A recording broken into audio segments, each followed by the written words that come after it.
चूंकि तुम जा रहे हो तो मैं निश्चित रूप से तुम्हारे साथ आऊंगा, पैंगबो ने बहुत ही निर्णायक और दृढ़ निश्चयी स्वर में कहा। उसने ये फैन के साथ जाने का मन बना लिया था। ये फैन कभी सहमत नहीं होगा। पैंगबो के अंकुर के रूप में पुष्टि होने के बाद उसका भविष्य उज्जवल था। अगर वह अभी चला गया तो सब कुछ शून्य हो जाएगा। आगे की राह अनिश्चितताओं से भरी होगी और दुर्घटनाएं भी हो सकती हैं। मेरे जाने का एक और कारण है, हमने हान फेयू को दबा दिया है और उसका मान सम्मान खो दिया है। पैंगबो ने तुरंत उसे टोकते हुए कहा, उसकी चिंता मत करो। मैं अभी एक छोटा बच्चा हूँ, इसलिए मेरा मानना है कि वह अल्पावधि में कुछ भी करने की हिम्मत नहीं करेगा। एक बार जब हम मजबूत हो जाएंगे तो उससे डरने की कोई जरूरत नहीं है। ये फैन ने अपना सिर हिलाया। यह मामला उतना सरल नहीं है जितना लगता है। मैंने चारों ओर पूछताछ की और पता चला कि उनके परदादा एक कीमियागर विशेषज्ञ हैं। वह अपना जीवन काल बढ़ाने के लिए यांग रिवर्सन पिल्स के एक बर्तन को परिष्कृत करने की पूरी कोशिश कर रहे हैं। हाल के वर्षों में वह हर कीमत पर आध्यात्मिक जड़ी बूटियों की खोज कर रहा है। वह दूरदराज के पहाड़ों में जाकर व्यक्तिगत रूप से उनकी खोज कर रहा है। उसे वापस आए अभी कुछ ही दिन हुए हैं, लेकिन हान फेयू ने हमसे झगड़ा शुरू कर दिया है। मुझे डर है कि यह मामला आसान नहीं है। पैंगबो ने सिर हिलाया। उसे भी लगा कि यह अजीब है। हान फेयू के साथ उनकी कोई दुश्मनी नहीं थी, इसलिए उनके बीच कोई संघर्ष नहीं होना चाहिए। इससे पहले उन्होंने कभी बातचीत नहीं की थी। मुझे मत बताओ कि तुम अनुमान लगा रहे हो कि उसका बड़ा चाचा हमारे साथ कुछ करने की कोशिश कर रहा है। पैंगबो का दिमाग बहुत तेज था और उसने एक ही पल में कई चीजों के बारे में सोचा। उन दोनों ने गलती से एक पवित्र जड़ी बूटी खाने के बाद अपनी जवानी वापस पा ली थी। अगर एल्डरहान को इस बारे में पता चला तो वह वास्तव में उनके साथ कुछ करने की कोशिश कर सकता है। मुझे लगता है कि उसका जीवन काल लगभग समाप्त हो चुका है और वह तत्काल यांग रिवर्सन पिल को परिष्कृत करना चाहता है। बहुत संभव है कि उसकी नजर हम पर हो। ये फैन इस निष्कर्ष पर पहुंचा और कहा, अब जब आप एक अंकुर हैं तो वह आपके साथ कुछ भी करने की हिम्मत नहीं करेगा। हालांकि अगर मैं यहाँ रहना जारी रखता हूँ तो मुझे डर है कि कुछ हो सकता है। वह बूढ़ा आदमी। ये सुनकर पैंगबो की भौहें तन गईं। उसने ये फैन को जाने से नहीं रोका, बल्कि उनके साथ जाने पर जोर दिया। यदि आप हमारे साथ चलना चाहते हैं तो मैं नहीं जाऊंगा, ये फैन ने सीधे सीधे कहा। वह पैंगबो की साधना में देरी नहीं करना चाहता था। पैंगबो के लिए स्पिरिट मौसोलियम ग्रोटो हेवन सबसे अच्छा विकल्प था। पैंगबो ये फैन को बहुत अच्छी तरह से समझता था। उसे इस तरह देखकर पैंगबो ने जिद नहीं की और चुपचाप वहीं बैठ गया। जाओ, कलम और कागज ले आओ, मैं तुम्हारे लिए प्राचीन धर्मग्रंथ छोड़ जाऊंगा। ये फैन ने पैंगबो को सिर्फ प्राचीन कांस्य ताबूत से प्राप्त प्राचीन शास्त्र के बारे में बताया था। इससे पहले उसने कुछ वाक्य सुनाए थे, लेकिन पैंगबो ने इसे एक दिव्य पुस्तक की तरह माना।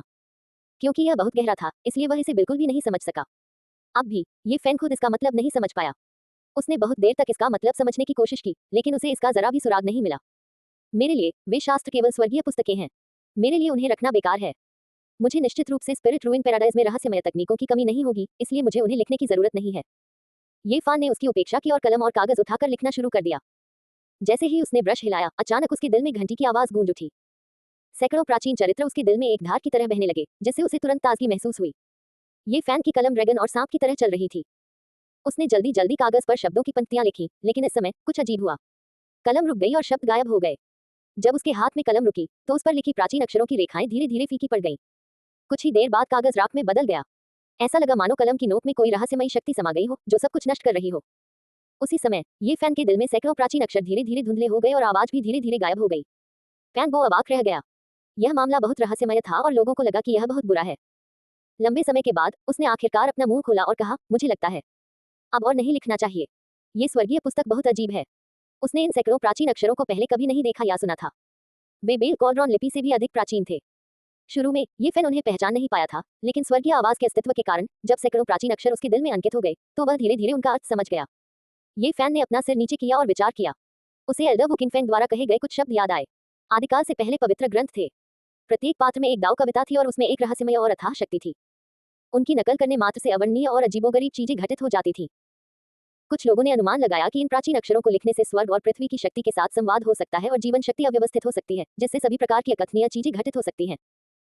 क्या यह हो सकता है कि इन प्राचीन अक्षरों के प्रत्येक स्ट्रोक से एक प्रकार की शक्ति उत्पन्न होती है जो लेखन प्रक्रिया के दौरान स्वर्ग और पृथ्वी के आसपास के सार को अव्यवस्थित कर देती है और अंततः कागज को नष्ट कर देती है? ये फैन ने खुद से कहा। फिर उसने जमीन पर नक्काशी करनी शुरू की।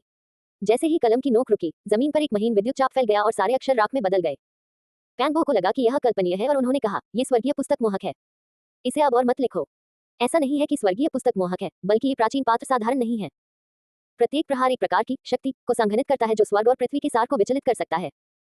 जब सारी शक्ति एक साथ इकट्ठी हो जाती है तो ये स्वर्ग और पृथ्वी की आसपास की शक्ति को आकर्षित करने और एक ऐसी शक्ति बनाने के लिए पर्याप्त है जो प्राचीन शास्त्र को मिटा सकती है। ये फैन ने ऐसा निर्णय लिया। जितना ज्यादा ऐसा होता गया, उतना ही प्राचीन ग्रंथ रहस्यमय होता गया। जिस व्यक्ति ने इस ग्रंथ को पीछे छोड़ा, वह और भी ज्यादा अथाह था। सैकड़ों प्राचीन अक्षरों को एक साथ व्यवस्थित किया गया था, जिससे प्राचीन ग्रंथ दुनिया में प्रकट होने से रोका जा सके। ऐसा लगता था कि यह एक गुप्त ग्रंथ था जिसका दुनिया में अस्तित्व नहीं होना चाहिए। ये फैन ने जिद नहीं की। इस प्राचीन शास्त्र को समझना मुश्किल था। अगर पैंगो इसे पीछे छोड़ भी देता तो भी वह इसका मतलब नहीं समझ पाता।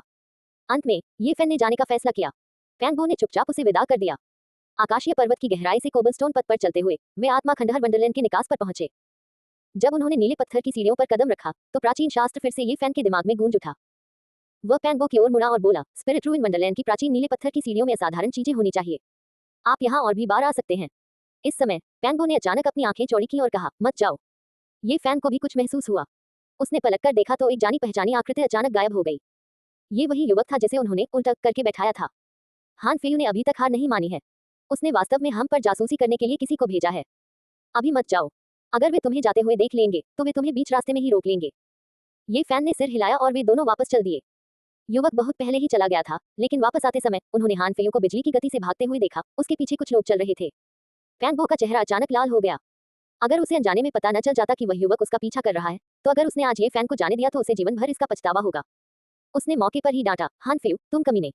क्या तुम्हें लगता है कि तुम अपने दादा के समर्थन से जो चाहो कर सकते हो? जिसे चाहो मार सकते हो? अगर तुम में क्षमता है तो आओ और मुझे सीधे मार डालो। उसकी दहाड़ सुनकर हान फेयू का चेहरा हरा हो गया। अगर दूसरे बुजुर्गों या संप्रदाय के गुरु को गलतफहमी हो गई कि वह आत्मा खंडहर यूटोपिया के अमर पौधों को खत्म करना चाहता है, तो वह अपने दादा के समर्थन के साथ भी अपनी जान नहीं बचा पाएगा। बकवास मत करो, मैं तो बस यहाँ से गुजर रहा था। ये कहने के बाद वह बहुत शर्मिंदा दिखते हुए बिना पीछे देखे बाकी लोगों को ले गया। वह आज वाकई ये फैन के लिए आया था। जब उसे पता चला कि ये फैन उसका बैग लेकर जाने वाला है, तो वह तुरंत उसे रोकने के लिए दौड़ा। पैंगो का गुस्सा फूट पड़ा और उसने दांत पीसना शुरू कर दिया। ये बदमाश वाकई बहुत बेरहम है। ये हमेशा से हम पर जासूसी करता रहा है। ऐसा लगता है कि वह वाकई तुम्हारे खिलाफ कोई चाल चलने का मौका ढूंढ रहा है। अभी यहाँ से मत जाओ। ये फान ने सिर हिलाया।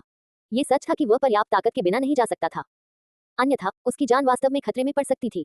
अगले महीने तक सब कुछ बहुत शांत रहा। हान फेयू ने पैंगो और ये फैन पर जासूसी करने के लिए किसी को भेजने की हिम्मत नहीं की। वह इस डर से बहुत संयमित था कि पैंगो अन्य बुजुर्गों को इसकी सूचना दे देगा। इस दिन पैंगो बड़े वूकिंग फेक के घर से थोड़े निराश भाव के साथ लौटा। क्या हुआ? ये फान ने पूछा। यह आपके लिए अच्छी खबर हो सकती है, लेकिन मेरे लिए यह अच्छी खबर नहीं है। पैंगो ने आह भरते हुए कहा, मुझे भी लगता है कि आपके लिए लंबे समय तक आत्मा खंडहर वंडरलैंड में रहना खतरनाक हो सकता है। इसीलिए मैंने एल्डर वूकिंग फेक से आपको दूर भेजने के लिए कहा। ये सचमुच अच्छी खबर है। ये फैन तुरंत मुस्कुराया और कहा, ऐसा नहीं है कि हम हमेशा के लिए अलग हो जाएंगे। आहें भरने की कोई जरूरत नहीं है।